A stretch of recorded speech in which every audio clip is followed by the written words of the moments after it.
Here we go. Roll. Hey, it's me. She's a former mayor. They're a former evangelical pastor with dissociative identity disorder. These two like to talk about the topics you're not supposed to talk about. They might cause you to perspire just a bit, but they'll definitely make you inspired. Let's talk religion and politics, and what spirituality and emotional well-being look like in a post-evangelical world. This is Paul and Ashley on Evangelicalish. All right. We all need each other to get through the next 2 to 3 weeks. So here we are. Yeah. Because there's something big coming up. But welcome to Evangelicalish. We do have a great guest. One of the people you call one of the 5 most interesting people in the world. Last week I said top three. Okay. And then I was afraid that might have been a slight exaggeration.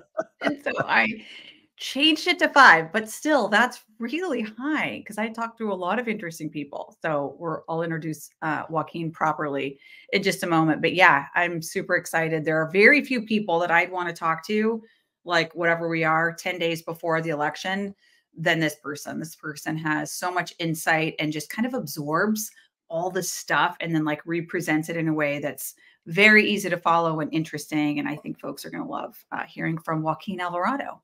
Well, and it's good that you're upright tonight because you had a trip to Mexico City and your return did not go well. And that freaking packs a punch. Let me just say. I go to Mexico. Was it Montezuma's revenge? I hope it's not clearly a politically incorrect statement. I know it probably is at this point. Probably is something. Yeah. Okay, so I go to Mexico City. I'm at a conference. I'm at the Hilton Reforma, which is like, in the downtown area, like totally mainstream. I only eat conference food. I drink bottled water. And I'm just telling you at 4 a.m., this was a week ago, Friday, 4 a.m., boy, Montezuma was raging. And I was like worried, how am I going to get on this plane and get home today? And then I thought, oh God, it was food poisoning. It'll be fine in like 24 hours. No, like 8 days later and 1 round of antibiotics later, am I able to sit here with a pleasant look on my face? Yes. It would not have been possible even a couple days ago. And then somehow I got sympathy Montezuma's revenge. You did, which I don't even think that's a thing. I don't know if it's a thing, but I got it. Somehow, like, because I mean, is Montezuma's revenge contagious? Don't you have to like ingest the thing? I would think so, but one thing I do know is it's a good weight loss program. I know this is true. I was like half thinking I should just call my doctor and say I'm ready for my like every 2-year colonoscopy right now. Let's just book it because I don't want to. I've just basically prepped for 100 colonoscopies, but the problem is I'm totally current. I don't need one. So wasn't there a thing like in the 90s where people were like getting tapeworms? Well, so they could lose weight. And we know from watching Real Housewives, hello, are we not all watching every cast? They do colonics and stuff like down in fancy areas like Southern California. So the big thing for my week is I ended up on the fundy side of social media and for people who may not know, like me, because I only just heard this word. When you say fundy, you don't mean fun. You mean fundy is short for fundamentalist. Yeah. And every once in a while the algorithm hits and I get on the fundy side. And I had a video about talking about dealing with mental health issues. And all of a sudden, I just had tons of people showing up on my page saying, you don't have mental health issues, you got a demon. And we need to exercise the demon. And you're a false teacher and you're going to hell. And so I've been dealing with that all week with really wonderful, loving Christian people. Honestly, I'd rather have Montezuma's revenge than be on the fundy side of Facebook for even 5 minutes. Yeah, you were telling me about that earlier. And it was like, you're like, somehow I ended up on Christian Facebook. I'm like, is there a Christian Facebook that I don't know about? And you're like, no, I just mean the algorithm like took me into the like Alice in Wonderland of Christian fundamentalism. And And I was like, Straight oh, down the rabbit hole. Yeah. shit. Yeah. That is a dark hole. You do It, not want to go there. it is a dark, dark hole. But where we do want to go is talking to our guest. I'm super excited. Let's bring on Oh, Joaquin wait, I have to do Alvarado. the read. I have to do the read. Oh, yes. Sorry, Oh, my right. mistake. See, we are new to this. We are now part of Yes. a podcasting network, and we need to promote this network for a few minutes. The network, and then we promote individual shows in it. So tonight, Okay. I'm supposed to tell you or ask you, I guess, are you tired of mainstream religious podcasts that dodge the real questions? Tune into Heretic Happy Hour, where we tackle the burning questions, not people, with our main show every Tuesday, which features panelists like Rainn Wilson. Ooh, Rainn Wilson. Oh, Wow. we love Rainn Wilson. David Bentley Hart, Lisa Sharon Harper, Bart Ehrman, and many more. A bonus show every Friday and a live stream every Sunday in the Heresy After Hours Facebook group. We're here for all the faith seekers ready to challenge the status quo. So subscribe now wherever you get your podcast and join the conversation that's redefining faith. That's Heretic Happy Hour. You know, that actually sounds like a really good podcast. Like that is legit. They are getting legit guests. But you know who they don't have listed on their guest list is Joaquin Alvarado. They do not. And we here at Ish will be the first to introduce Joaquin Alvarado to this world of deconstructed Christians that go on social media and the rabbit hole of deconstructed Christian podcasting. And like lick our wounds from being called demon possessed by our friends and family at Thanksgiving. So yeah, Joaquin, that's a lot. Welcome. Yeah, hi. On that note, hello. On that note, we're good. And you're joining us, it looks like, because I'm on a lot of calls with Joaquin. So I think I know that you're joining us from your home in Oakland. This is Oakland, California. Yes. Hello. Yep. And if you don't mind, and if it wouldn't embarrass you, I want to read your bio because I want folks to know the breadth and the depth that you're bringing to us today. Like, you know, it's kind of a big deal that Joaquin's with us. So everyone, here we go. Joaquin is the founder of Studio To Be, which is a media production and consulting firm dedicated to journalism, storytelling, and community-based impact. Prior to Studio To Be, Joaquin served as CEO of the Center for Investigative Reporting until September 2017. That's when Joaquin and I met. Before joining the Center for Investigative Reporting, he was Senior Vice President for Digital Innovation at American Public Media and founding Senior Vice President for Diversity and Innovation at the Corporation for Public Broadcasting. He's also been a strategic consultant for many learning media companies and nonprofits, including Microsoft, Univision, NBC News, the Ford Foundation, the Bill and Melinda Gates Foundation, and the James B. McClatchy Foundation. All incredible organizations. His recent work with Microsoft's journalism initiative is available on the Microsoft Journalism Hub. In 2007, he launched Coco Studios, an early VR media collaboration platform for fiber and mobile networks. Alvarado was the founding director of the Institute for Next Generation Internet, which launched in 2005 from San Francisco State. He holds a bachelor's degree in Chicano Studies from UC Berkeley. I could ask you about my Montezuma's Revenge, and an MFA from the UCLA School of Theater, Film, and Television, which is just incredible. A veteran of many nonprofit boards, he currently serves on the boards of Consumer Reports, the James B. McClatchy Foundation, Rebuild Local News Coalition, Aurora Sentinel Community Media, and 826 National.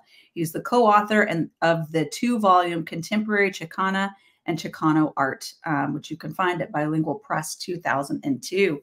Joaquin, thank you so much for joining us. Yeah, that was a lot to read. Thank you, Ashley. And thank you for keeping me in your top 5. I want to be in your top 5 forever if I can. Thank you. Thank you. Yeah. And may I say, Oakland holds a special place in my heart for a lot of reasons, but not the least of which is it's one of 6 cities in California that will not prosecute for possession of mushrooms. And so I had my first psilocybin journey in Oakland. In Oakland? Well, you know, this is also many things I love about this city. And it's been many kinds of things over its history as a community. But it was the terminus of the transatlantic railroad. So it actually ended in Oakland. It didn't go across the bay on the water. Yeah, it ended in Oakland. So this connection between many different worlds, many different peoples, we have it has a special anchor point in Oakland, and we're also known for breaking new ground in many different respects. You know, so yeah, a lot to be proud of in this place I call home. Yeah. Wonderful. Well, let's get down to it while you're here. We were talking about how we need each other for the next few weeks. We've got this election coming up, in case nobody's aware, and we just thought you would be a wonderful person to give some perspective. What should we be preparing for as election day and whatever is behind it comes? Is it going to be a complete meltdown as a society? Do we need to get ready to move out of the country? Is civil war at hand, or are we overreacting? What's your, from what you know and all your ties to journalism, what do you see coming up? Well, I wouldn't leave. You know, it's our country, so I wouldn't give it up. So that's one. Also, it's really, I mean, you can do like a 6-month visa. So if you want to do some traveling, you have the opportunity. Okay. You know, I've been trying to think about what perspective is most helpful to me, honestly, because there's obviously an enormous amount of stress, you know, and there's a lot of pressure. People are under a lot of pressure right now, and there's an enormous amount of advertising also, right? And as we know, advertising works, and it really works in a social media context, you know, where it operates on rules that are not as regulated as just on traditional broadcast or cable, right? So we have really bizarre chemistry, you know, in our consumption of media and messages in this country right now. And we know that the Russians are adding to that, and the Chinese. Well, anybody can buy in. I mean, it's like this is an open marketplace. Whoever wants to influence our election can just start buying ads. Like it's not hard to get a piece of the action. So on the one hand, I'm like, yeah, this feels really rough, and there's a lot at stake. And then I also try to think about, like, well, how wide is the aperture, right? I mean, what do we think of as the time we live in? Is it this year? Is it 5 years before this, 5 years forward? Is it the time of our grandchildren? Is it the time of my grandparents? You know?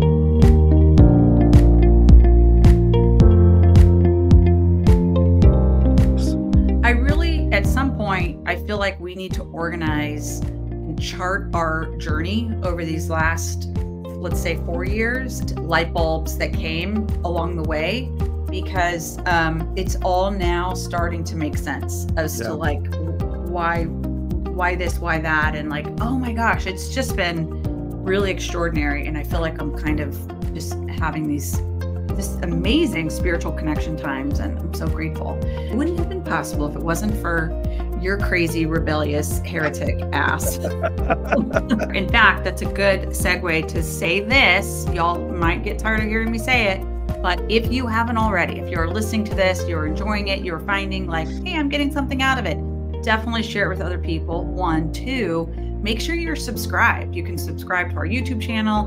Make sure you're subscribed on our website, evangelicalish.com. You're going to get emails that let you know when we might be doing some things, when our times change, special times, one-on-one with Paul, whatever. So please do make sure that you subscribed. And for those of you that this is really just a good alignment for, and you're like, yeah, I believe in these people and I believe in what they're doing, then help us out and support. It's $5.99 a month. And believe it or not, a little tiny bit like that goes a long way. And if, gosh, we need another couple hundred people to do like $5.99 a month. It really does help. And it makes a huge difference. And also there's just something powerful about, if you believe in something, being able to put a little bit of money towards it. I think there's something like a really cool connection that happens there. So do please consider supporting us.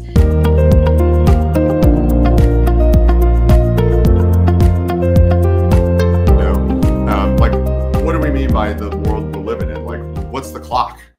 And you brought up the Aztec ruler that encountered the Spanish. At the time of the Spanish invasion of the New World, the crown was expelling Jews from Spain. And Mexico just elected its first woman president who was also Jewish, right? So it's like, that's a 500-year window, right? Wow. So are we playing a long game? Or are we playing a 5-week game? Like, what's the aperture? So I think about that a lot, you know, because I feel like many of our challenges are they're intergenerational, right? And so I think we have to kind of create channels of activity where we can respond and do things that are positive for our communities and help people, you know? I feel like there's a lot of anger, you know, and again, you can gin that up, but some of it's authentic. But it definitely has a brand, you know, and I think people are feeding into that in a way that's not, you know, productive politically, because I don't think we've been super productive politically for the last, you know, couple of cycles here.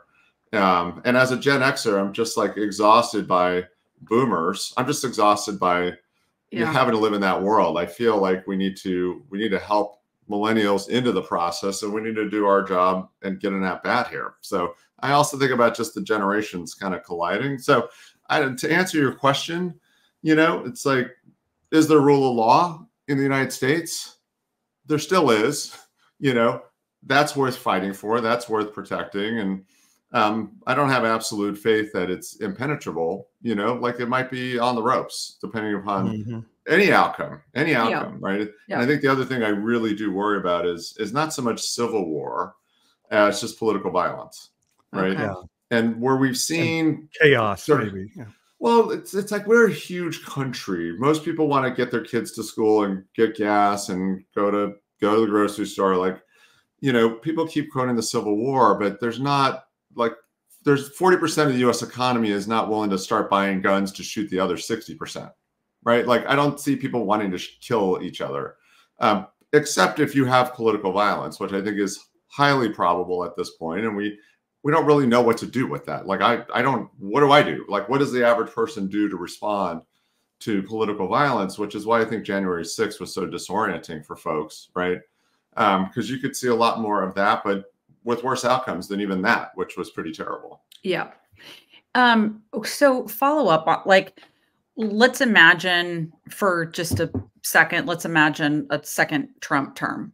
And, you know, everyone's talking about how he's not going to have the guardrails because, like, any of the institutionalists who went in with him last time, they're not going to do it second time. And now we've got the Supreme Court that we've got. So while there might be, and I do think there are still guardrails in the judiciary and, you know, and in the,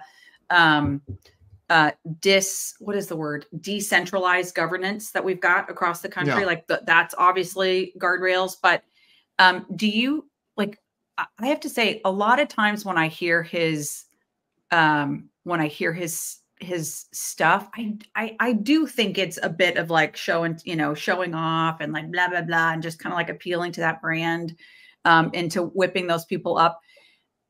But do you think he really would try to, like, be a dictator on day one and all these things that, you know, I guess maybe I'm a little sensitive to being told I have Trump derangement syndrome.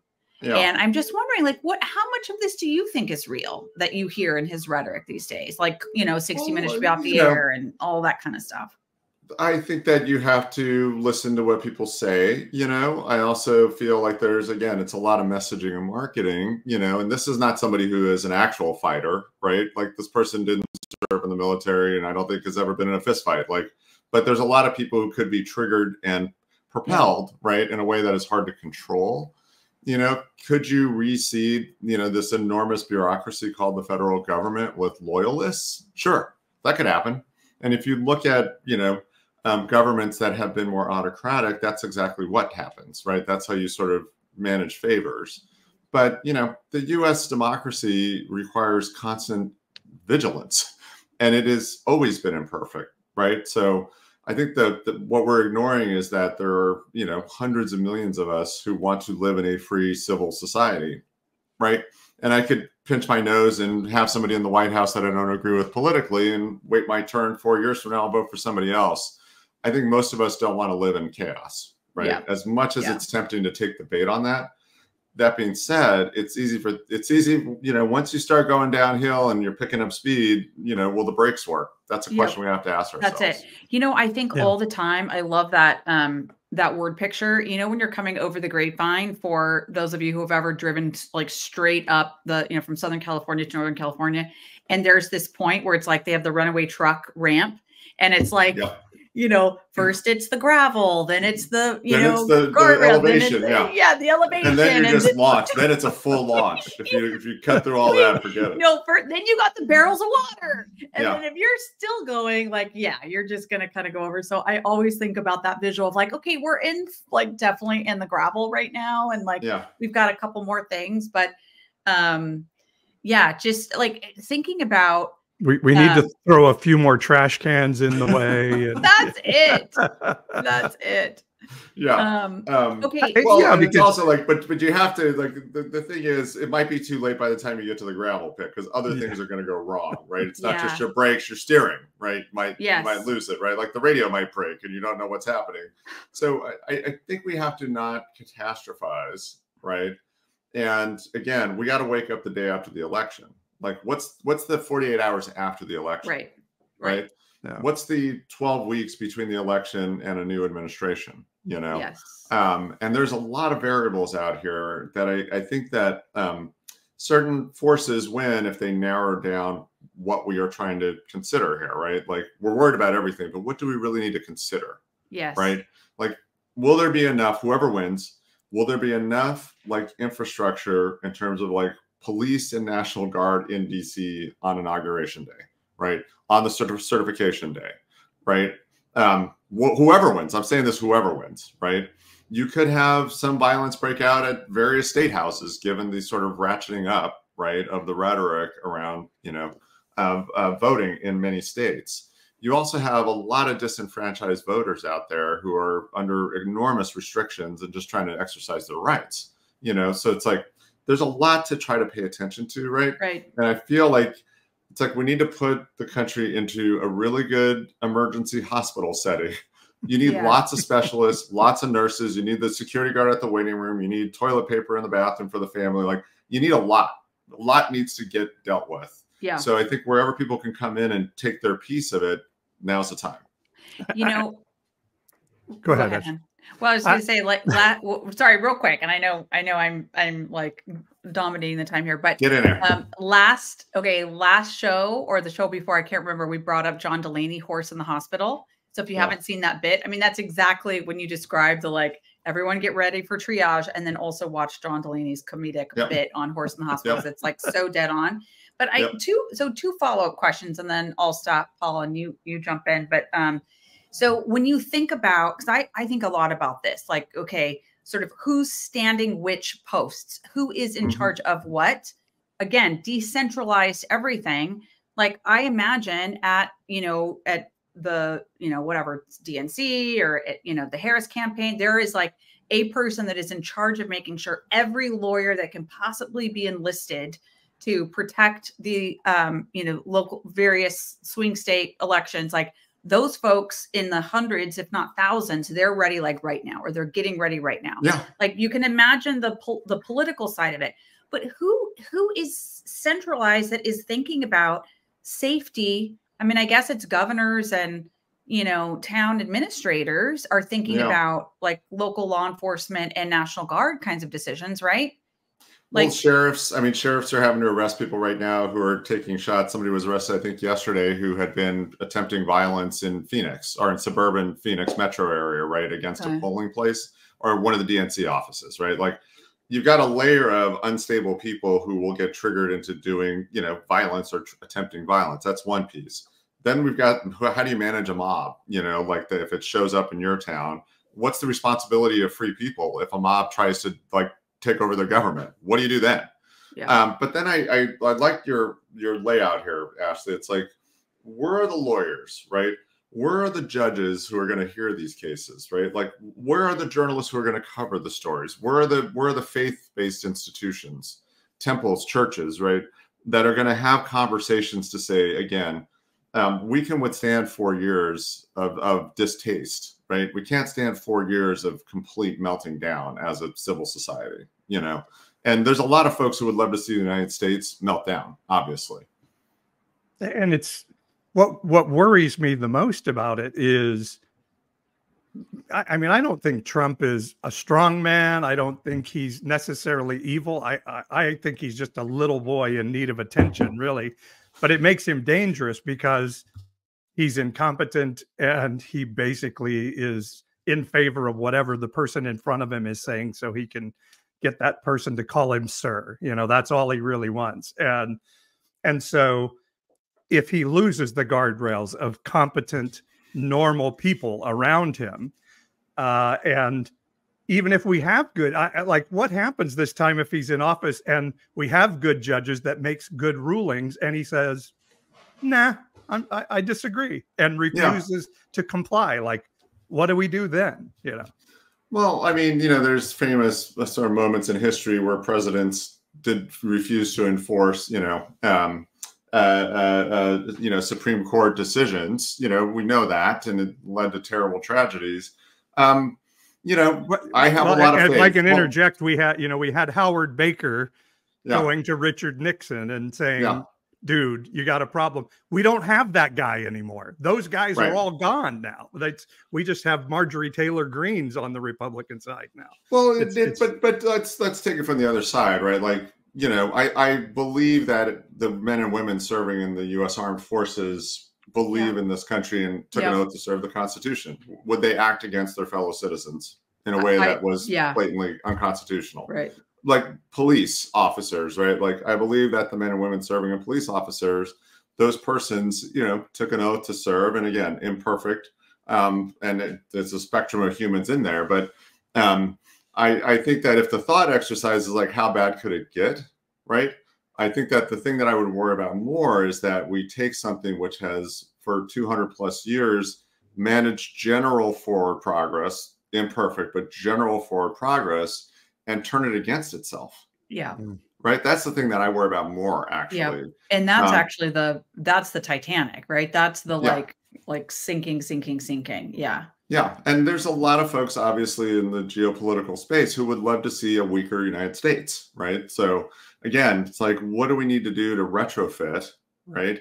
We need to install more sprinklers, obviously, if a fire starts. But again, imagine an alternate outcome. If Harris wins, right, how do you govern in this environment, right? Where there may be like a never-ending spate of actions, some legal, some extra legal, to try to destabilize her administration. We have to also contemplate that. Yeah. And I'm a little concerned that the Democrats had 4 years to try to put in some legal guardrails, and they did some. I don't think we can see necessarily a January 6th exactly. I think they've kind of legislated that out. And so that's helpful. When you say legislated, do you mean prosecuted? No, they actually changed the law. So specifically now the vice president cannot legally say, no, I don't accept the certification. Yeah. Okay. And what else did they change? Before, you had to have one senator and one congressional representative to dispute a state's certification. Now it takes a lot more. I don't remember how many they put in. It's going to take like 20 of each or something like that. So they did change that process to make it highly more ceremonial. There, we would hope we're not there. And again, there is a scenario where we're not, right? Like, one could win. The majority of people on the other side could decide, I'm kind of exhausted. I'm not going to like feed this fire anymore. Let's just move on, right? Like, at some point the hangover kicks in and you're like, enough, you know? So I don't know what the odds of that are, but that's another piece of this too, right? Is that at some point people might get exhausted enough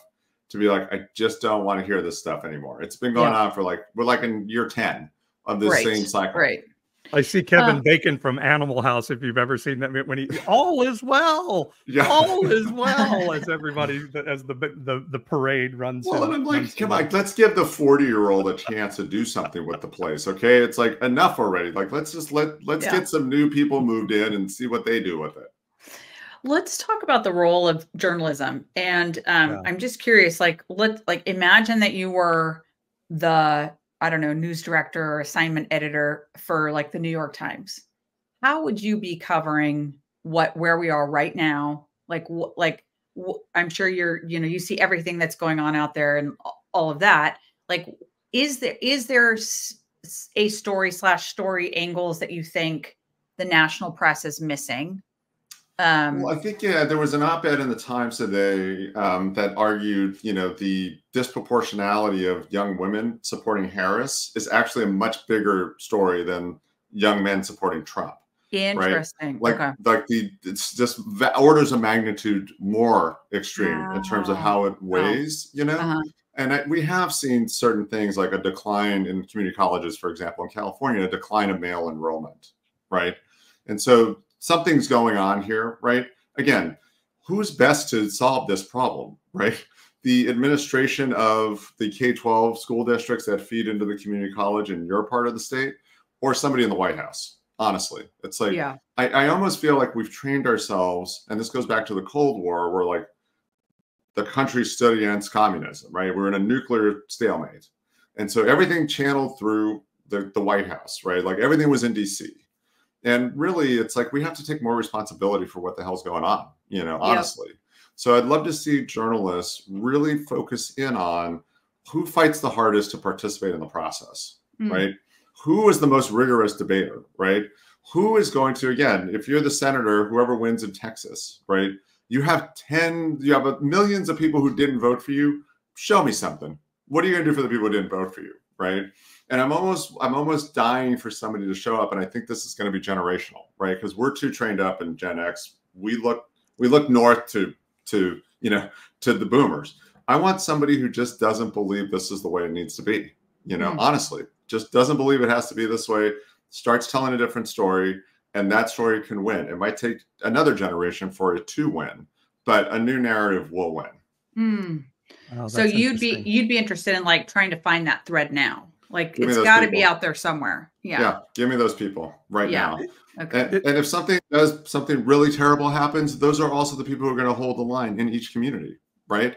It's like I want to find the religious leaders who refuse to let their congregations fracture, right? We've had whole churches splitting, right? Like look at the Methodists. So I want to hear from leaders who say, however extreme and polarized we may be, right? It's like our job is to find a way to keep these connective tissues, because if we don't, we know what happens. Like things fall apart. And part of that is a shared space of information. And I know this is what you've been working on diligently for and I'm like, the let's past not few give years. this up, guys. I mean, the United States invented the First Amendment, right? Do you like religious freedom? Do you like the free press? Do you like the ability to say what you want? It's like we are unique on the planet for having invented that and sticking them all together, right? So I don't come from a religious background at all. I grew up totally secular, but I would love to have folks in the religious community and folks in the creative community and journalists see each other as necessary allies, right? Because the first thing, I worry less about the Second Amendment. Nobody's coming to get all the guns out of the United States. Right. Give me a break. Who would do it?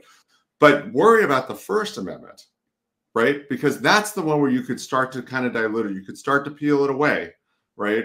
And this thing that has been the one enabling factor, I think, for our, again, democracy to kind of move in a forward direction, that's not guaranteed.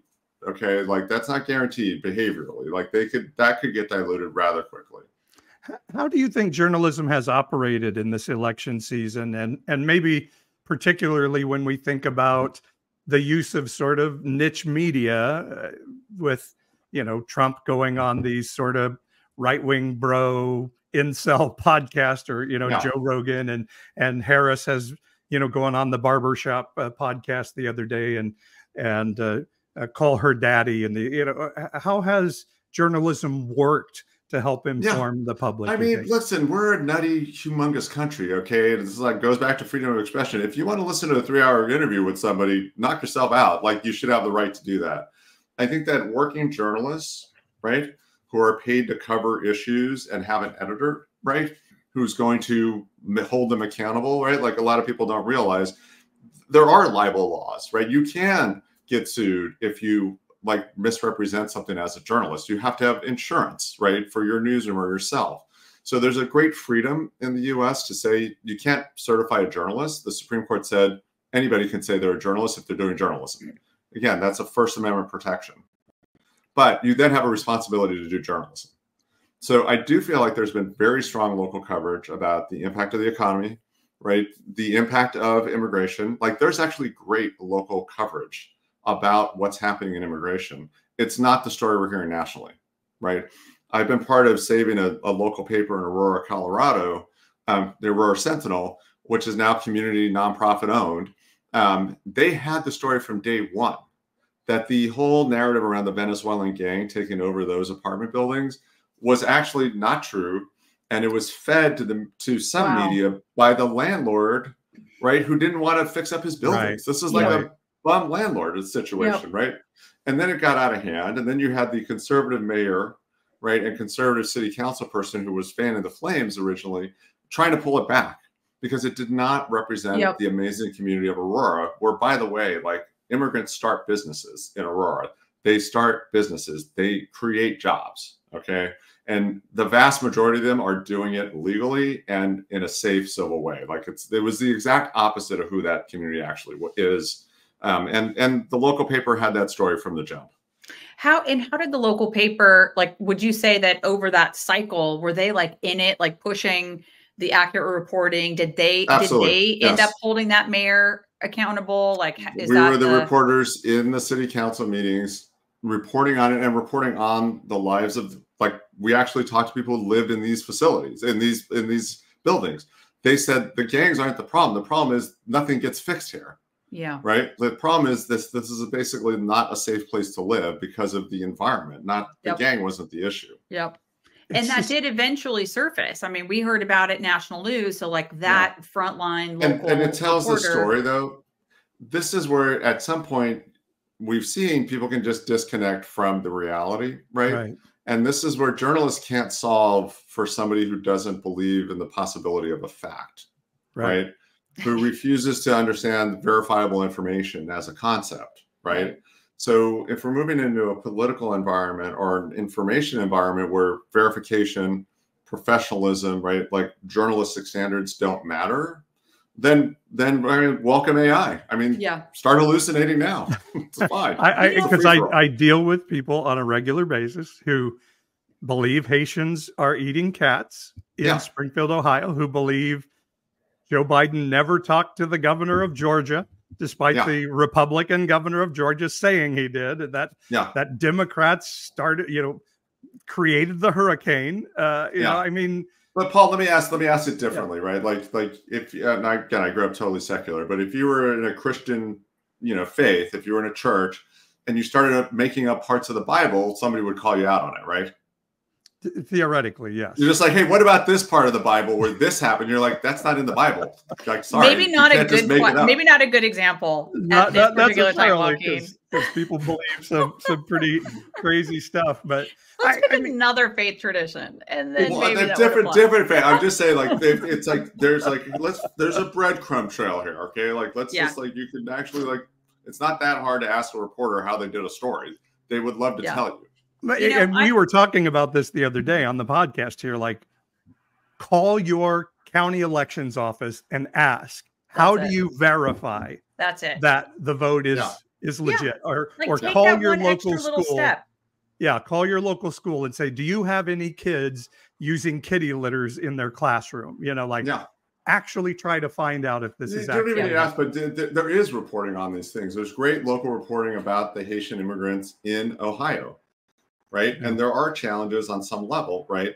But they're opening shops. They are renting houses that were unrented. Like, they are starting to refuel that economy in a way that it has been covered by local media. By the way, one more thing, Ashley, that I wish one reporter, when Donald Trump says, Republican, Democrat, they all wanted Roe v. Wade to be overturned and sent back to the states. Would somebody, just one journalist, say, name one of those Democratic lawyers that wanted Roe v. Wade overturned? Can you tell us one? The name of one follow-up question. Just give us a name of one, or give us the name of 5 good attorneys that told you they wanted this overturned, because I can't find any Democratic lawyers who say that. Give us the name. But when you're already going in that direction and you don't feel the need to stay rooted in what we can know as of facts, right? Right. And again, a form of journalism invented by the United States, fundamental to our ability to make forward progress, right? If you're going in that direction, it's all about raising the stakes, right?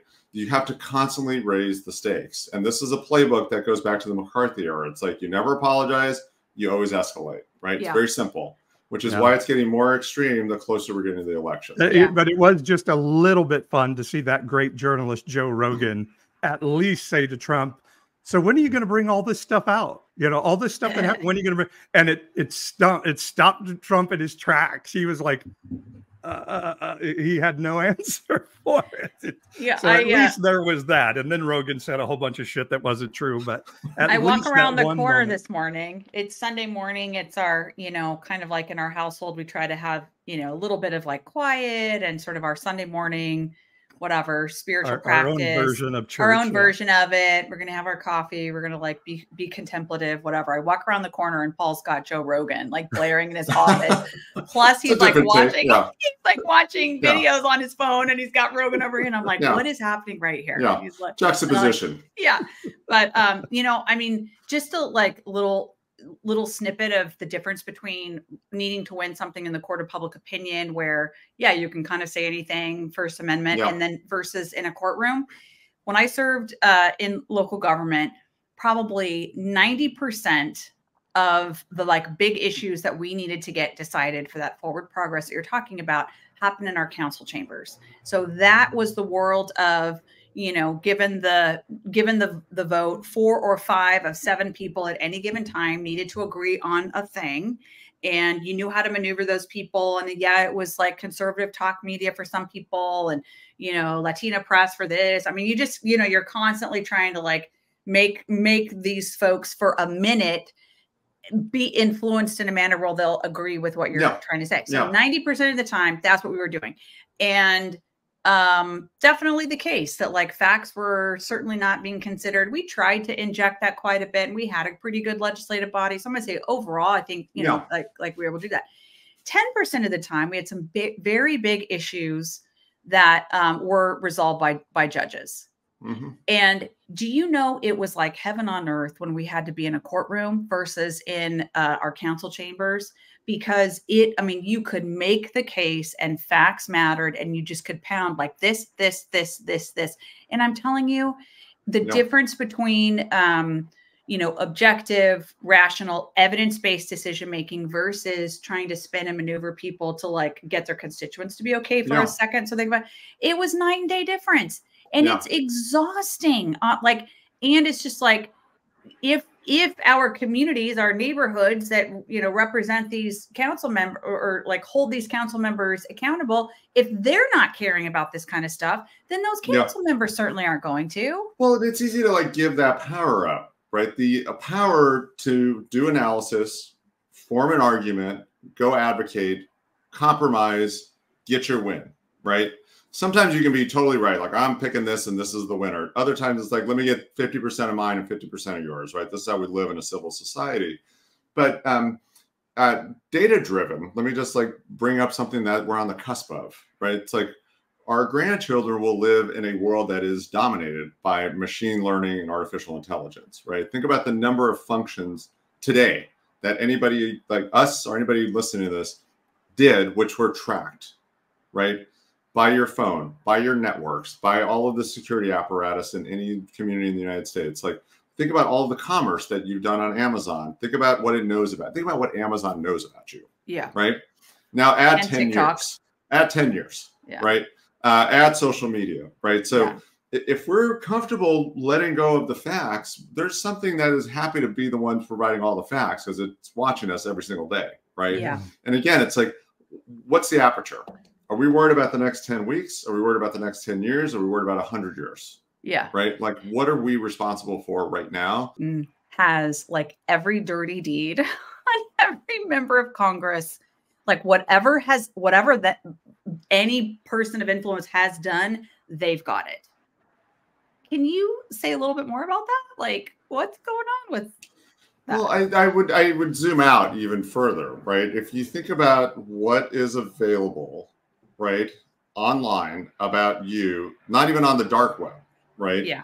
So that's one layer. Then think about all the things that have been hacked and stolen, which is many things. Like, how many times have you gotten an alert? Your account's been compromised. Like, everybody's social security number out the window, ransomware, right? All of this. So I wouldn't even focus on one leader.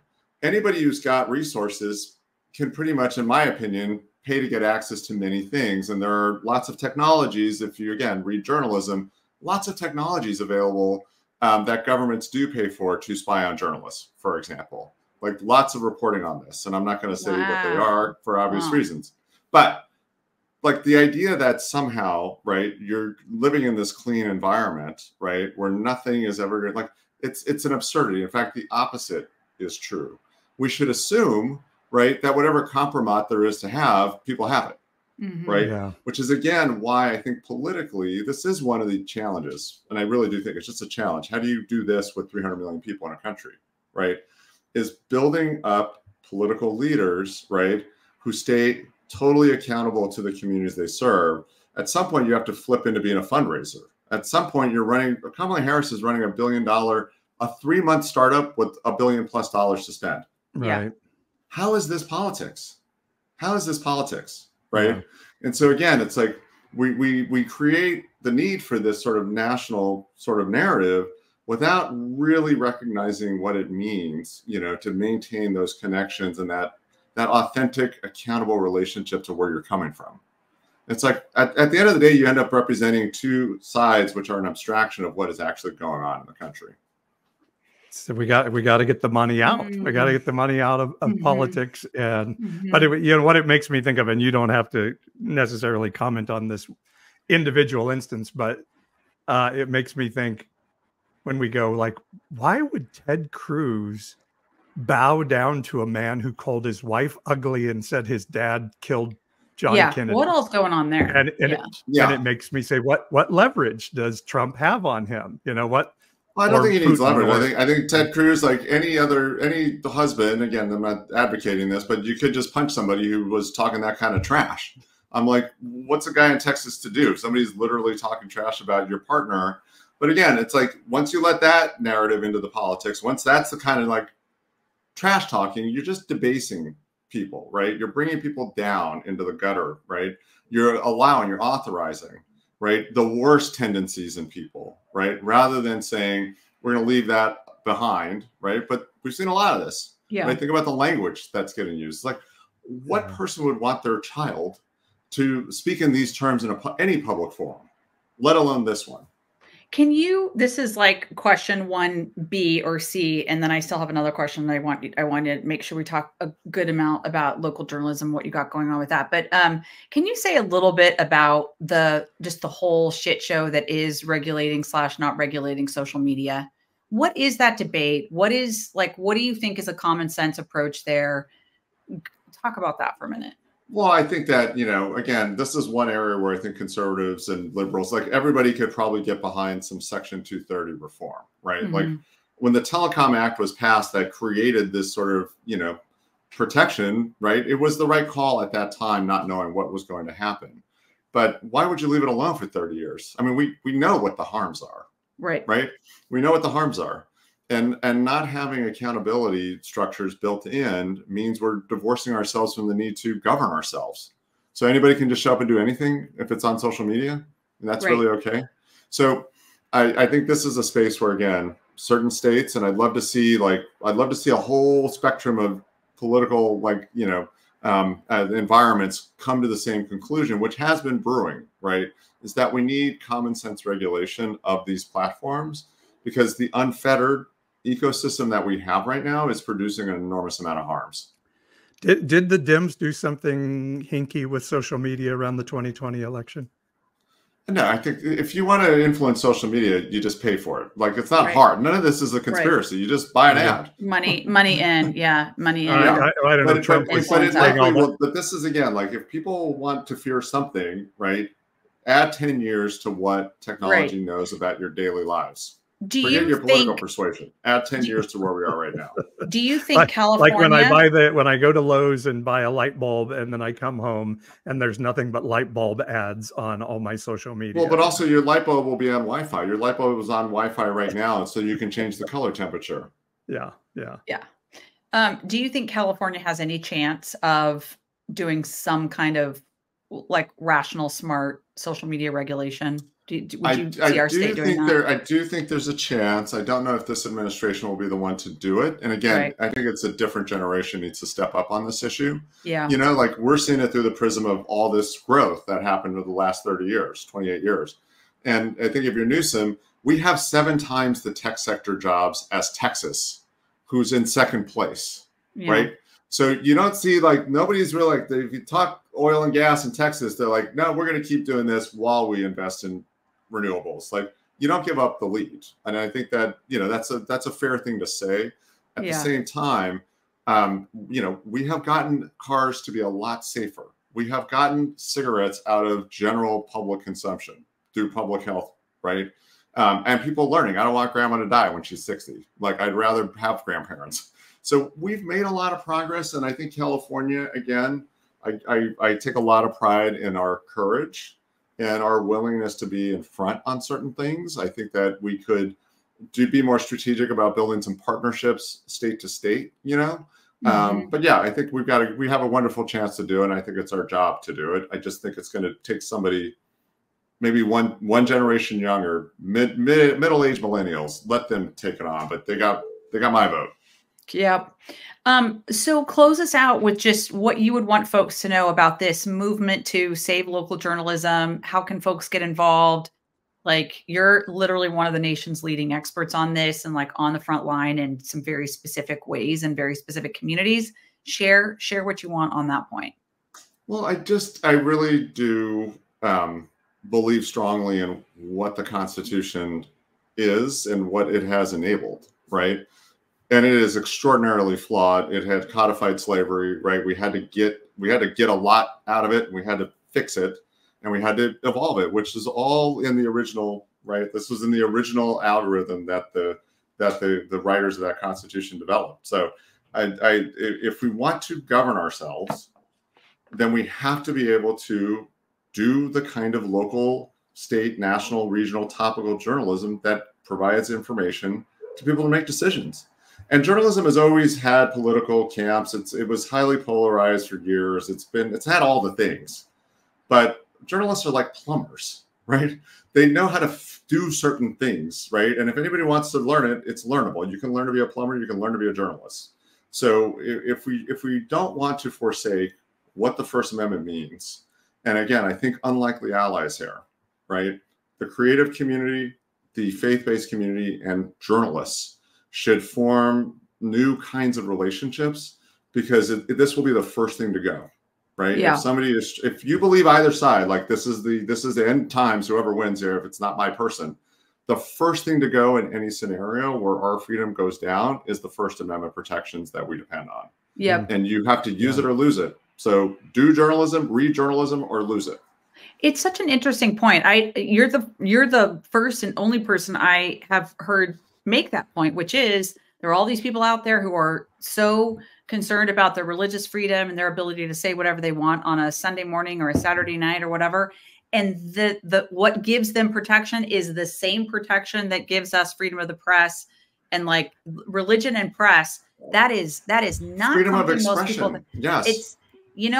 It's such a powerful point. I hope people will pick up on that. And, lots of communities have been persecuted in the United States, right? And they have had to do many things to protect themselves, right?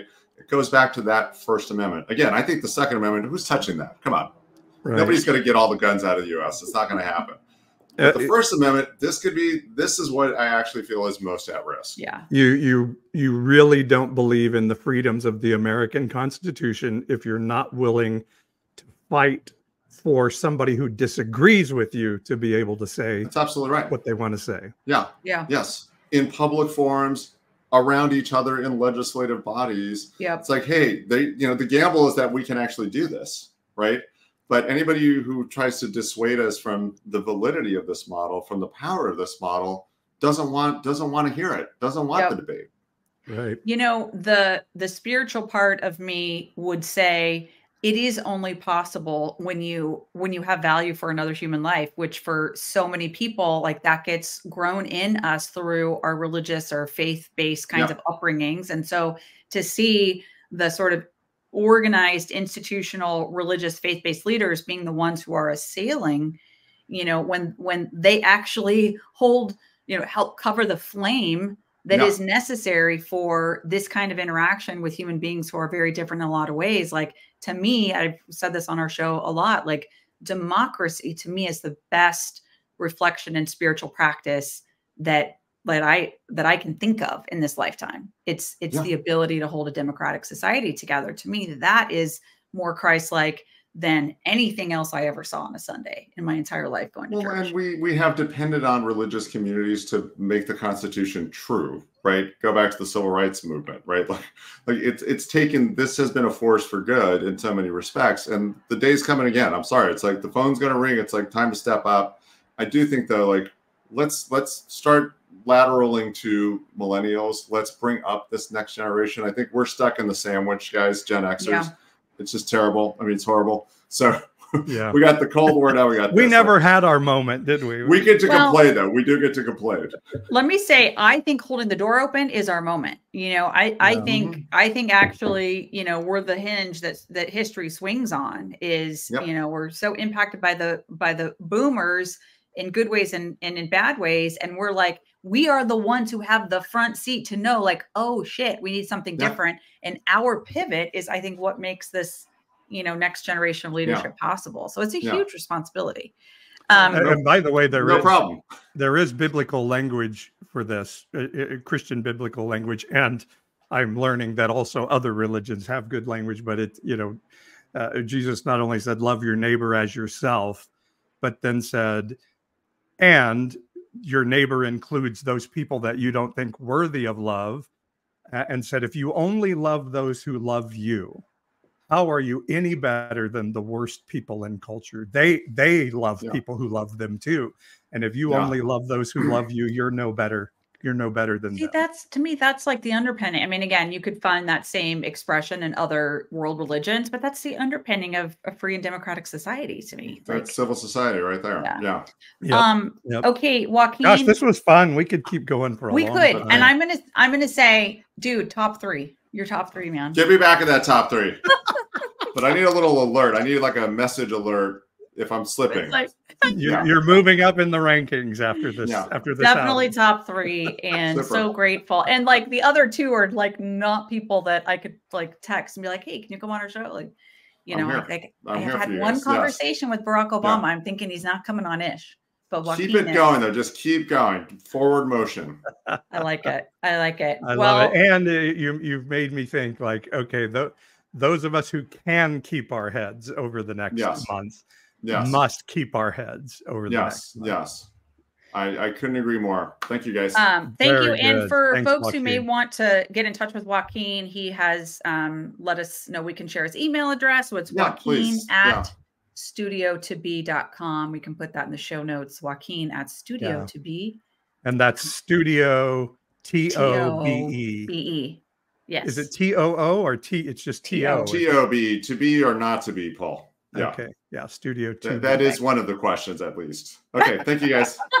We'll see you, Joaquin. Thank you. All right.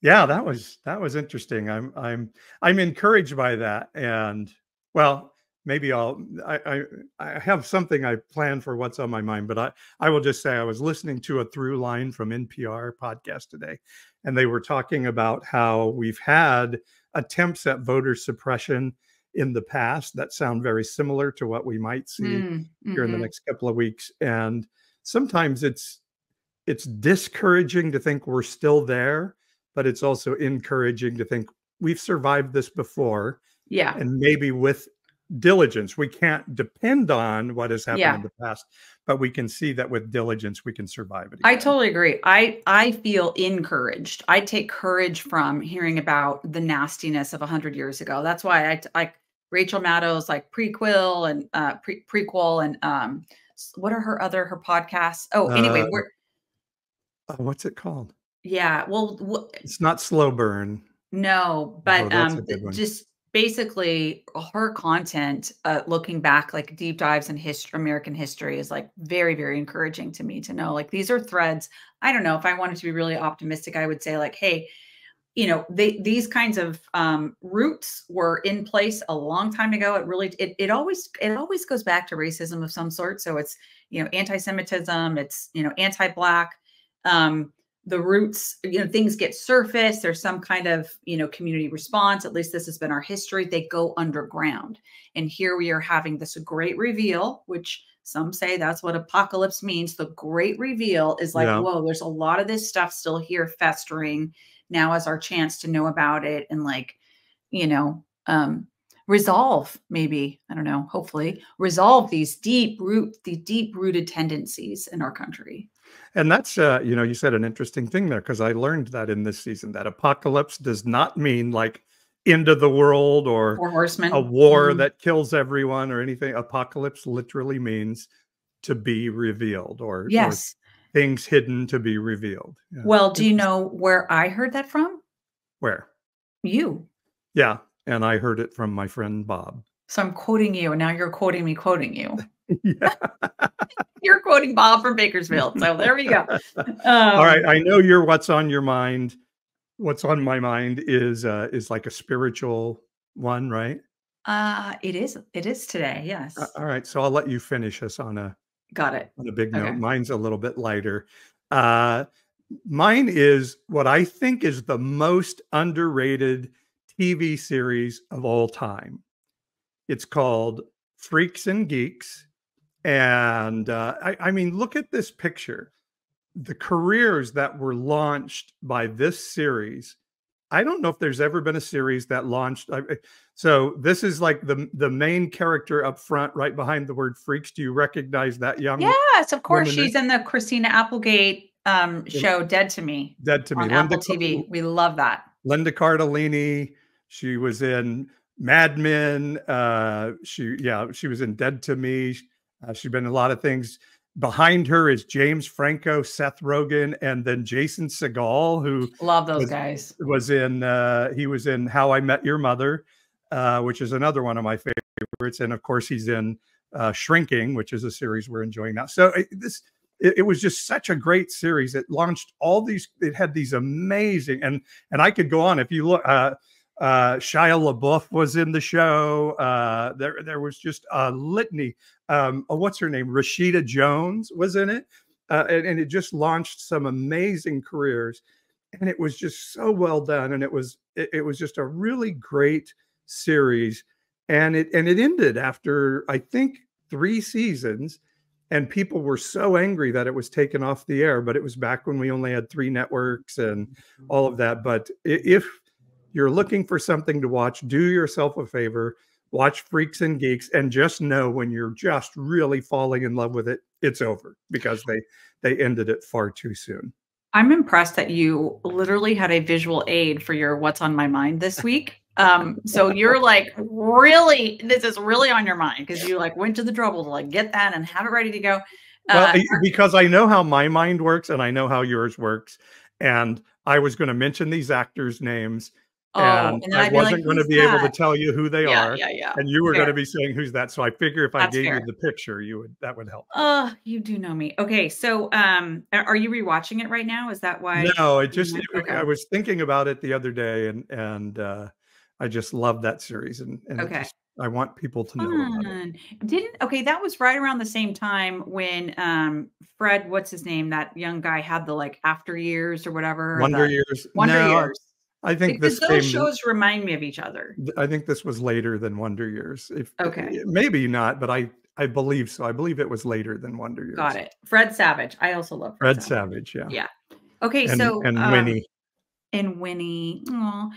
What's on my mind is I picked up this book. I probably talked about it on the show before, but I picked it up again this weekend and started reading where I left off, and it was like so moving to me. It's called Wisdom Jesus, by Dr. Cynthia Borgeault, Wisdom Jesus. She is a contemporary of Richard Rohr's. In fact, I think she is like on the same, like in the same place, I guess, in New Mexico that he is. I don't know. But it is, oh my gosh, all of a sudden, all these threads are tying together for me about like the life of Jesus and like how he pursued and modeled consciousness, and like that was the sort of great reveal of his time, that he was focused on like descending to serve and love instead of like the spiritual tradition at the time was like, if you were a holy person, you were like trying to ascend to be like the most spiritual. And in his model was like, no, you give it all. You love generously. You spend time with the tax collectors. You hang out with the prostitutes. Like that was what was so revolutionary. One of several things about Jesus. Anyway, she talks about in this book, like centering prayer.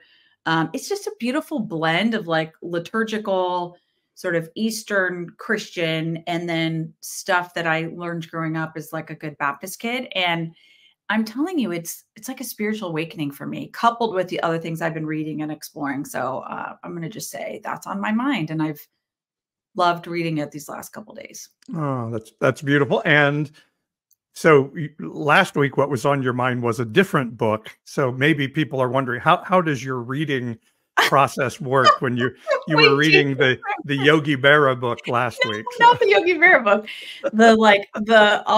the autobiography of a yogi. Well, yeah. It's related because it's all about this like deep spiritual practice and kind of breaking out of the religious boxes and instead just focusing on this like inner journey. And there was this beautiful line, I should have brought it upstairs so I could read it to everybody, but in Wisdom Jesus, talking about how Jesus showed how to access like the great divine love / consciousness is through this inner pursuit. Well, yogis, that's their thing too, so that's how it all kind of ties. And thank you, Doug, on the left for the reminder.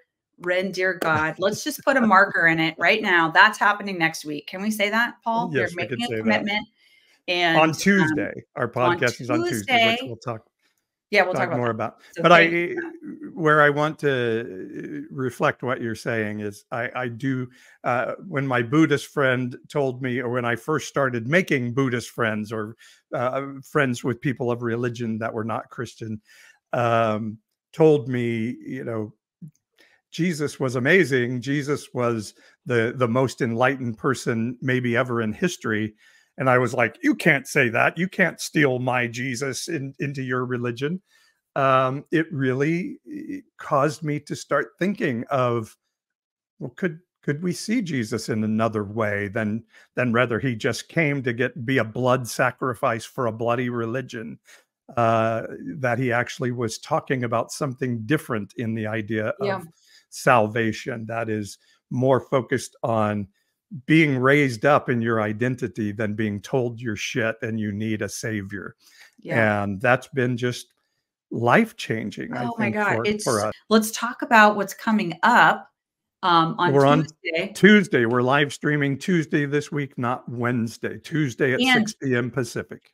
There's a good reason why we're going Tuesday, not Wednesday. I'll talk about it in a second, but I want to just pull a thread that Joaquin, when I asked him, if you were covering this election right now, like what would you be putting more reporters on? What's the story that you don't feel like is being told? And he said, the role of young women in this election is by far order of magnitude more of an impact than the role of men supporting Trump. Next week on Tuesday, we have a chance to talk to a person named Liz Erickson. She's with an organization called Supermajority, which is a nonprofit that focuses specifically on connecting with marginalized women, those that are not actively voting or participating in their community, and working with those women to make sure they are showing up so that the presence and the perspective of women is showing up in places of power all across the country. They have a C4 arm that's also involved in the campaign. Liz is on the nonprofit 501c3 side of things. And we're going to hear a bunch of cool stuff from Liz, like from the trenches, the front line of what's going on and working with women across the country in this election season. So that is so exciting. Tuesday at 6. Nice. Yeah. And Wednesday night, So Wednesday night, the reason why we are not going to be on Wednesday night is because there's a really cool event that's happening in our community of Fresno. If you're anywhere in the Central Valley, this might be something that you're interested in. A very famous, nationally famous Pulitzer Prize winning journalist, Maria Hinojosa, who's on NPR. You can hear her show. I think it's called Latino USA. I think it's on weekly. She's joining us in Fresno for a public event at the Tower Theater. It's at 6 p.m. You can learn more by going to Central Valley CF, as in communityfoundation.org. You can sign up. I think there might still be a few tickets left. So Paul and I will be there and listening to Maria Hinojosa on Wednesday of next week. All right. Thanks, everybody, for hanging out with us tonight. And to all of you listening on the audio pod, we will see you all the next time we're together on Evangelicalish.